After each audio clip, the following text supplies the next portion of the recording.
5 sur 7 matin, bienvenue et si vous venez tout juste à l'instant de nous rejoindre. Il y a quelques semaines, la Loterie nationale du Bénin a fait son entrée à la BRVM, la Bourse régionale des valeurs mobilières. La BIC est actuellement aux portes de l'institution financière et convie le public à l'achat d'actions. Pourquoi les entreprises se lancent-elles en bourse? Et pour les actionnaires potentiels, quels peuvent être les gains? Comment investir en bourse? La bourse pour les débutants, on vous dit tout avec des thèmes simples, faciles et accessibles.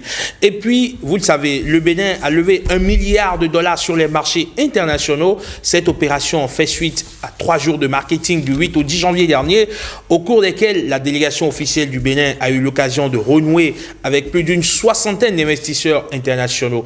Que représente cette levée de fonds pour le pays? On vous dit tout à ce sujet. Avec moi en plateau, Gérard Sokegbe, il est macroéconomiste. Bonjour et bienvenue sur 5 sur 7 matin. Monsieur Sokegbe. Oui, c'est le docteur. Comment allez-vous? Docteur, oui, ça va très bien. Oui, docteur, absolument. Okay. C'est un plaisir de vous recevoir sur 5 sur 7 matin pour que vous puissiez nous expliquer, bien évidemment, toutes ces questions économiques. On s'intéresse d'abord à la bourse. Qu'est-ce que la bourse, simplement expliqué pour les débutants? D'accord. Merci beaucoup, cher journaliste. Lorsque nous parlons donc de la bourse, on peut dire que c'est un compartiment d'un ensemble qu'on peut appeler marché financier. Donc, les marchés financiers sont des marchés de capitaux à long terme qui comprennent, disons, stricto sensu deux compartiments. Il y a le marché des émissions. Voilà, donc on parle d'émissions, c'est là où vous avez tout à l'heure souligné la LNB qui allait sur le marché et la BIC qui se prépare. Donc ça, c'est le premier compartiment. Alors, le second compartiment qu'est la bourse, c'est le marché d'occasion où maintenant les titres qui sont émis sur le marché des émissions, sur le premier compartiment, peuvent être maintenant échangés pour assurer la liquidité donc, du marché. Alors, on va faire de façon caricaturale. Si vous devez le dire, si vous devez expliquer la bourse à votre enfant en bas âge, qu'est-ce que vous lui dites en termes simples, de façon caricaturale, avec des exemples précis? Oui, bon, en termes simples, on peut dire que la bourse, c'est un endroit où on y va pour faire fructifier son argent. Vous voyez, on peut placer son argent dans les banques moyennant des intérêts sur les placements et autres. Mais à la bourse, l'investissement est plus rentable malgré donc, les risques qu'il peut y avoir parce que qui parle donc de rendement parle également donc du risque. Donc celui qui détient de l'argent, il a la possibilité de mettre ça dans les comptes épargne et autres, mais il peut mettre ça dans les titres. Quand nous parlons donc des titres, il faut souligner deux aspects. Alors, les titres, il y a des titres qui sont des actions. Donc, les actions sont des titres de propriété qui permettent donc de détenir une partie donc, du capital de l'entreprise qui a émis donc, les actions. Et puis, il y a les titres de créance qu'on appelle donc les obligations. Selon que vous êtes riscophile ou riscophobe, donc vous devez avoir maintenant la préférence. Vous voyez, donc les actions sont plus risquées que par exemple les obligations. Donc, si vous avez de l'appétit au risque, vous allez prendre donc des actions. Mais si vous n'aimez pas supporter les risques, votre préférence peut aller donc pas sur les obligations sur le marché obligataire pour pouvoir mettre votre argent sur les titres de créance. Maintenant, la particularité, pourquoi on doit aller? Vous savez, lorsque vous déposez votre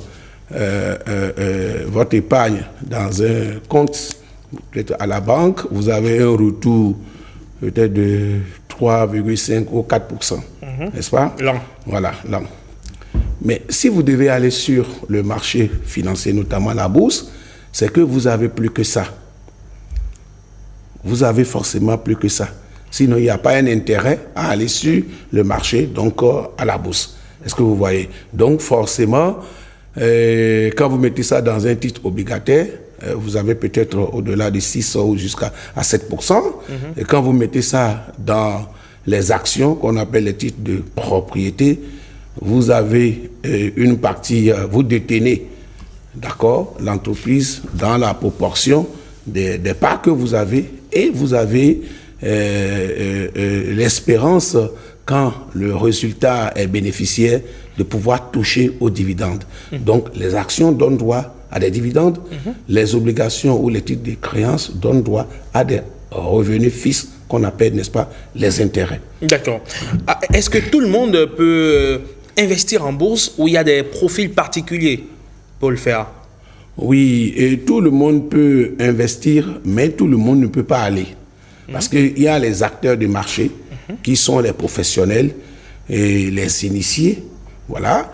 Et puis, il y a des investisseurs qui ne peuvent pas forcément aller directement sur le marché, mais qui doivent passer par les professionnels.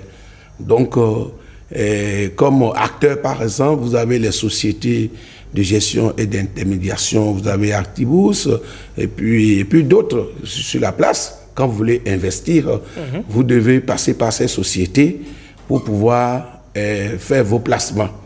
Donc, un individu ne peut pas se lever et se pointer sur le marché. C'est pourquoi ces sociétés d'intermédiation existent pour accompagner, n'est-ce pas, les épargnants à placer ou bien à faire leur placement donc, sur le marché. D'accord, donc ce sont ces personnes-là qui aident celui qui veut investir en bourse à faire tel ou tel autre placement. Oui. Est-ce que soi-même on peut analyser le marché boursier? Est-ce que c'est aussi facile? Est-ce qu'il y a des formations qu'on peut faire pour lire, essayer de décoder le marché boursier? Oui, on peut bel et bien analyser le marché financier, notamment la bourse, en suivant les actualités économiques, les informations. Vous savez, celui qui veut aller sur le marché, il est préoccupé par ce que les économistes ou les financiers appellent le rendement. Donc, le rendement, c'est la rémunération de votre investissement. À côté de cette rémunération, il y a le risque. Donc, ce qui veut dire quoi? Lorsque je suis investisseur, je dois avoir des préférences.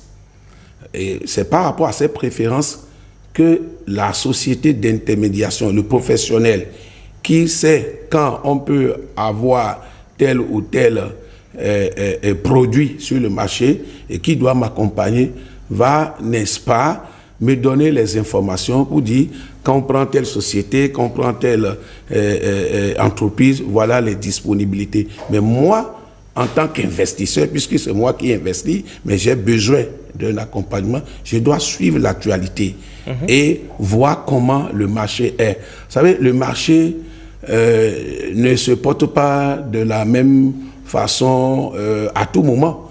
Il y a des moments où le marché est à la hausse, il y a des moments où le marché est dormant, il y a des moments où le marché est également à la baisse. On a envie de savoir. Il y a un indicateur qu'on appelle la volatilité. C'est la volatilité sur les marchés financiers qui permet, n'est-ce pas, donc de connaître le climat de comment la bourse se porte et quand est-ce qu'on peut faire des placements ou quand est-ce qu'on peut même acheter. Voilà. Alors, on a envie de savoir comment est-ce que ça fonctionne, la bourse? Quel est son mode de fonctionnement? Ou quel est le mode de fonctionnement du marché financier? Bon, le mode de fonctionnement donc, du marché financier, bon, pour quelqu'un qui n'est pas acteur, peut ressembler quand même à une structuration, voilà, de comment fonctionne la gouvernance des entreprises. Voilà, donc quand vous prenez par exemple la BRVM, j'en passe, vous avez par exemple ce qu'on appelle une structure qui fait office de conseil d'administration qu'on appelle l'autorité de marché. Voilà, l'autorité de marché, c'est cette autorité qui réglemente le marché, donc qui édite les règles, les mesures de protection donc, des investisseurs. Donc, à côté de ça, vous avez l'organe de gestion. Vous voyez l'organe de gestion, et c'est cet organe de gestion, par exemple, à la BVM, qui est démultiplié dans les 8 pays. Vous avez les antennes nationales de la BRVM, c'est à la Chambre de commerce là-bas. Vous avez pour le Togo, vous avez pour Dakar, pour le Niger, le Mali, le Burkina. Donc, c'est comme ça que le marché est organisé. En dehors de ça, il y a les sociétés de gestion et d'intermédiation qu'on appelle les SGI. Donc je viens de citer donc 3 structures.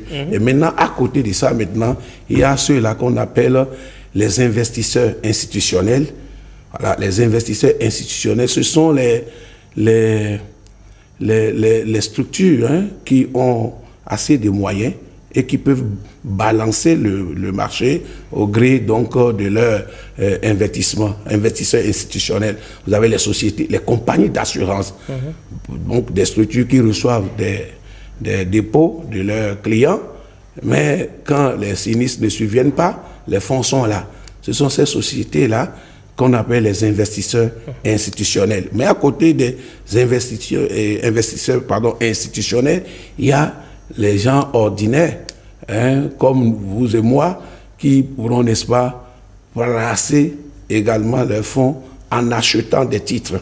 Vous voyez, donc pour acheter les titres, il suffit, n'est-ce pas, d'aller vers une société de gestion et d'intermédiation pour pouvoir faire connaître vos intentions, et cette société va vous accompagner. Donc, autorité du marché, l'organe de gestion, et les sociétés de gestion, les sociétés, les investisseurs institutionnels, et puis les autres investisseurs. Donc, alors, voilà les acteurs des marchés financiers et de la bourse. Qu'est-ce qui motive les entreprises à aller en bourse?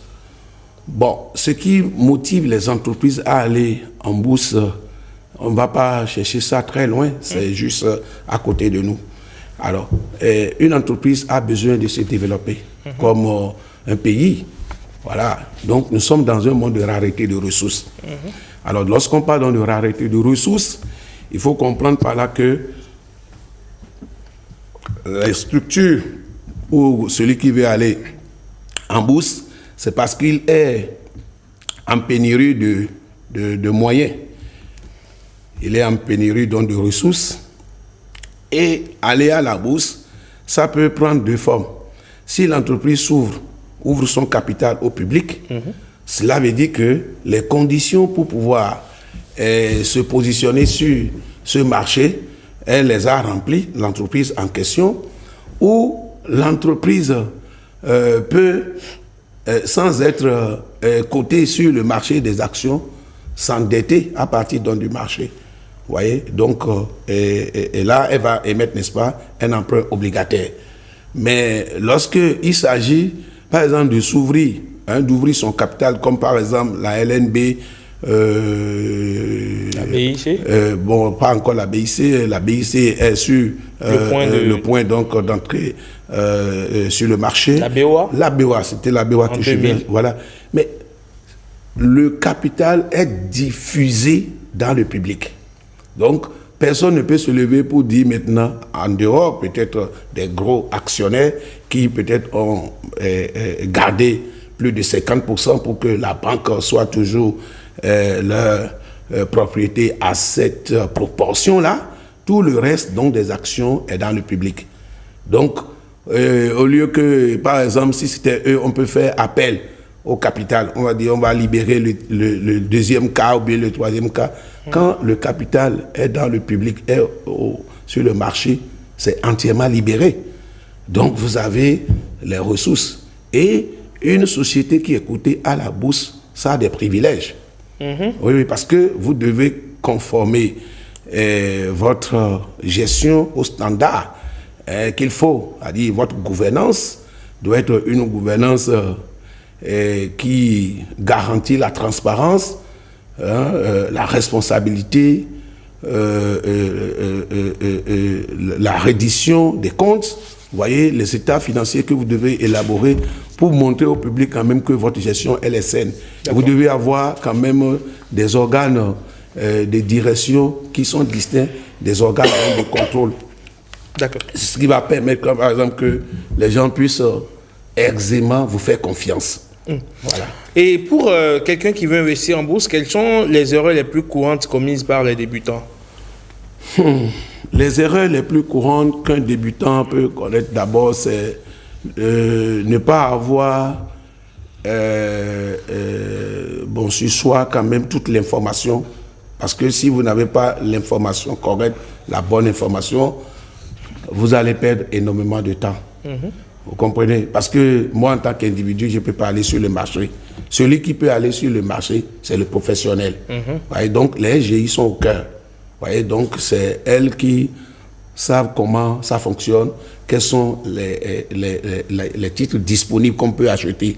Au moment où même, si je suis détenteur des titres et que j'ai besoin de l'argent, donc c'est à la SGI que je vais m'adresser et on peut également s'aider.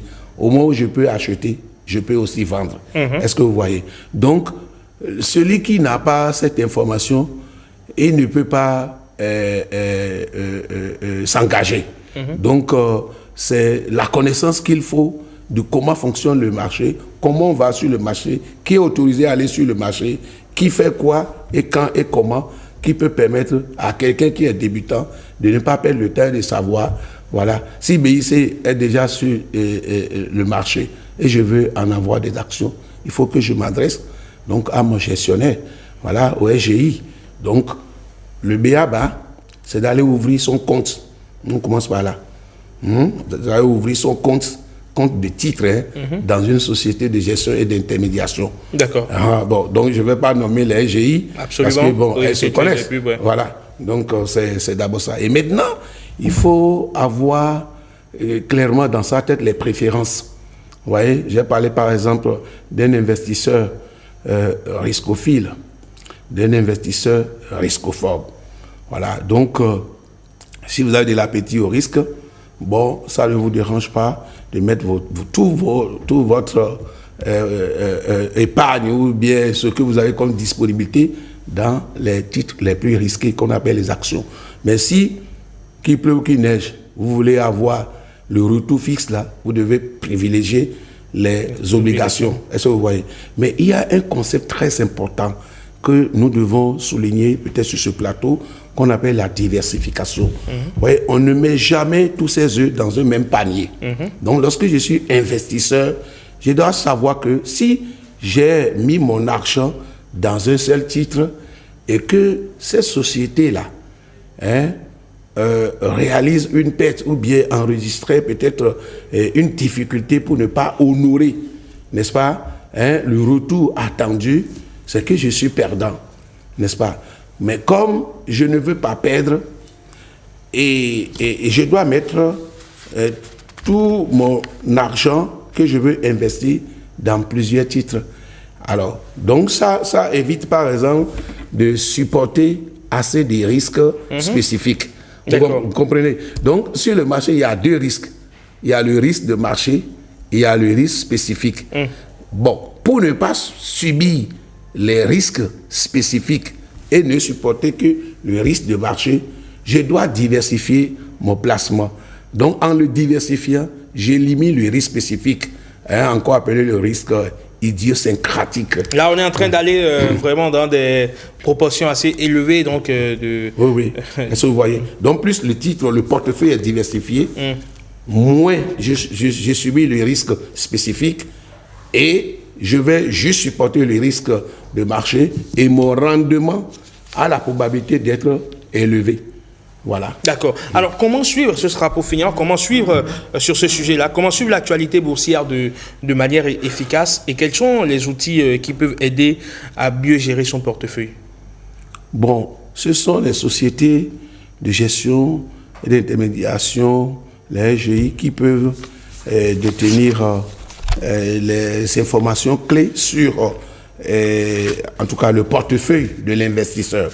Il n'est pas exclu que, par exemple, si l'investisseur est curieux, voilà, donc les bourses ouvrent. Voilà, donc si vous allez sur le net tout de suite, et puis vous tapez peut-être la bourse de Tokyo, vous allez voir, le marché s'ouvre. Si vous tapez le marché de la BVM, le marché s'ouvre. Donc en tant qu'investisseur, quand j'ouvre, si je me connecte là, il y a ce qu'on appelle la capitalisation. Vous voyez, quand vous prenez par exemple la capitalisation de la BVM, les dernières informations que j'ai eues, ça fait 10 000 milliards de francs CFA. Bon, 10 000 milliards de francs CFA pour un marché, ce n'est pas encore important parce que ça fait le produit intérieur brut, toute la capitalisation financière de tout le marché. Bon, ça approche le produit intérieur brut du Bénin. Vous comprenez ça? Il dit quoi? Si nous voulons lever autant de ressources sur le marché, alors que nous sommes nombreux, par exemple 8 pays, avec les entreprises, on peut en manquer. Et c'est d'ailleurs pourquoi même, voyez, vous allez voir les États et même des entreprises multinationales se porter sur les marchés dont la capitalisation est assez forte et est élevée. D'accord. Donc, à côté de la capitalisation que nous devons avoir sur le marché, il y a les indices. C'est les indices qui montrent que le marché est à la hausse ou à la baisse. Si l'indice affiche une croissance, on va vous le dire. Peut-être que le jour-là, c'est le moment de vendre. Si le marché est à la baisse, vous devez vous abstenir de vendre. Donc, c'est au rythme de l'évolution des indicateurs de marché que l'investisseur peut maintenant se positionner pour ne pas perdre, mais pour gagner. Très bien. Alors, docteur Sokegbe, on en vient à présent au second sujet. Donc, en discussion, il s'agit donc de cette émission, de cette levée de fonds que le Bénin a réalisé sur le marché financier à l'international. Pourquoi, justement, avoir choisi une émission obligataire? Pourquoi avoir choisi cette voie pour le Bénin? Bon, alors, couramment, vous savez que la politique budgétaire d'un État, c'est tout un ensemble. Pas de la politique budgétaire. Quand il parle de la politique budgétaire, c'est en même temps les ressources, les dépenses, les soldes et puis le financement. Alors, donc, quand on prend donc le budget de l'État dégage, n'est-ce pas, donc, des ressources additionnelles qu'il faut quand même rechercher, notamment pour financer le déficit, le gap. Maintenant, l'emprunt obligataire qu'on a dénommé Eurobond, parce que c'est émis dans une devise étrangère autre que la monnaie nationale, c'est pourquoi c'est Eurobond. Pourquoi c'est émis en dehors peut-être de notre espace? C'est juste parce que j'ai lu dans le communiqué de presse que les autorités béninoises qui ont fait le déplacement se sont retrouvées en face de plus de 60 investisseurs internationaux. Alors, donc, il fallait peut-être 1 milliard de dollars, si je peux résumer ça et ça, dont 500 millions pour les projets ODD et puis 500 millions pour faire un remboursement anticipé. Mais quand je veux 1 milliard, d'accord, et j'ai 3 fois et demi cela, ça veut dire que l'offre, n'est-ce pas, dépasse la demande. Moi, je demande 1, j'ai 3,5. Donc, ça permet d'avoir quoi? Un gain de taux. Donc, les ressources sont disponibles. Il y a plusieurs qui veulent acheter. Donc, j'ai maintenant la possibilité d'avoir quoi? Une réduction de quoi? Du coût de l'emprunt. Et c'est ce que le communiqué nous dit. Il y a une réduction de 75 points pour cent, je crois, 75%, donc par rapport au taux de l'émission de base. Donc, ce qui fait dire que sur le marché international, l'offre en termes de disponibilité de capitaux est très importante que, par exemple, quand on prend les marchés moins capitalistiques. Lorsque le marché est moins capitalistique, vous n'avez pas de possibilité d'avoir des gains en termes, par exemple, de taux. Donc, non seulement les ressources qui vont être disponibles seront insuffisantes par rapport à vos besoins, mais vous allez prendre ça cher. D'accord.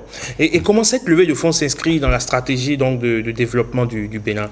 Oui, bon, et là, l'analyse qu'on peut faire, c'est vrai, c'est une dette de 1 milliard de dollars. 1 milliard de dollars. Mais décomposé à 2 niveaux. Il y a 500 millions de dollars, n'est-ce pas, pour les projets ODD. Et puis il y a 500 millions pour faire des remboursements anticipés.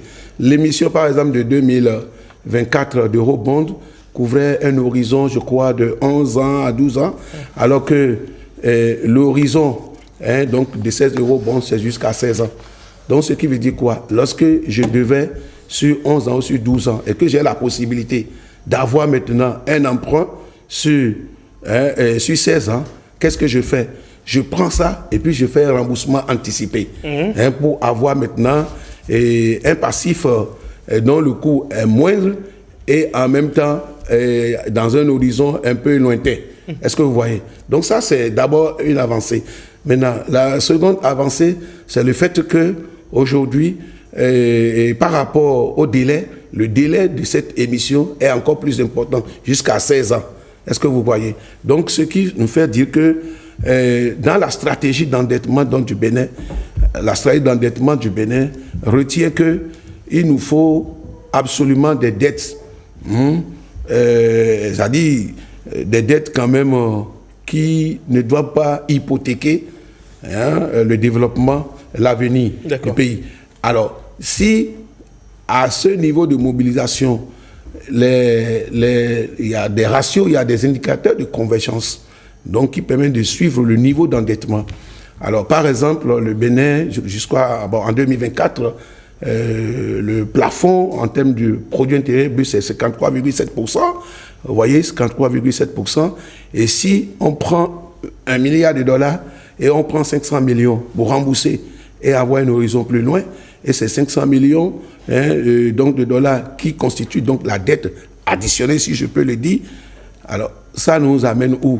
Je crois que nous n'allons pas franchir le seuil qui est établi.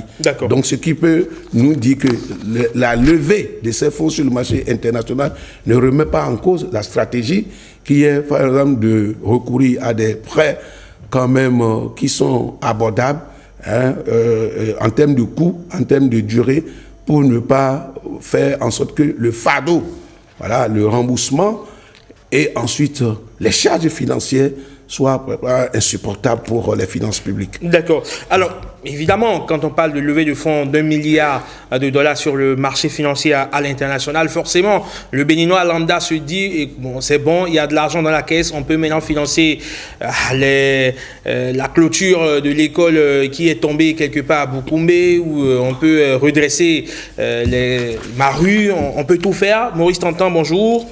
Bonjour Rodrigue Herman Amégan, bonjour à tous et bonjour à toutes. Et justement, nous avons adressé la question aux internautes. Selon vous, le $1 milliard levé par le Bénin sur le marché international devrait bénéficier à quel secteur de l'économie nationale?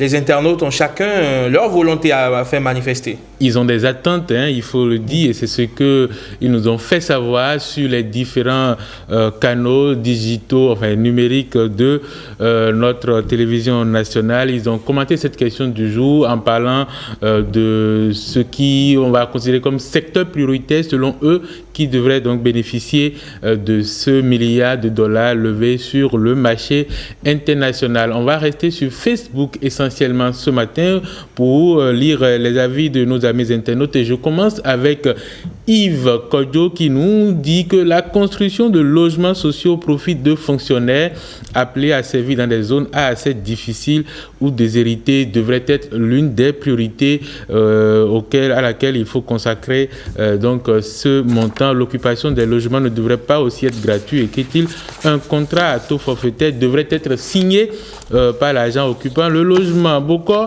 Roland Caliste a commenté la question du jour. Il dit: ceux qui ont contracté leur dette doivent savoir où l'investir s'ils sont responsables. Cependant, dans un pays où tout est à refaire, il faut d'abord investir dans le secteur primaire comme l'agriculture, ensuite dans le secteur secondaire comme les industries de transformation, et cela créera de l'emploi pour développer le secteur tertiaire, conclut Boko Caliste Roland. Autre commentaire sur la question du jour, Arnold Sosa. Arnold Sosa nous dit: je pense qu'il faudra réserver une grande partie de cette somme pour recruter les experts en développement personnel, en éveil de conscience, des psychologues et des coachs de performance, pour d'abord vraiment travailler sur les consciences et la mentalité de la population afin de reformater la mentalité de la population, et ensuite créer et construire des centres de formation et d'innovation, de perfectionnement en technologie, en agriculture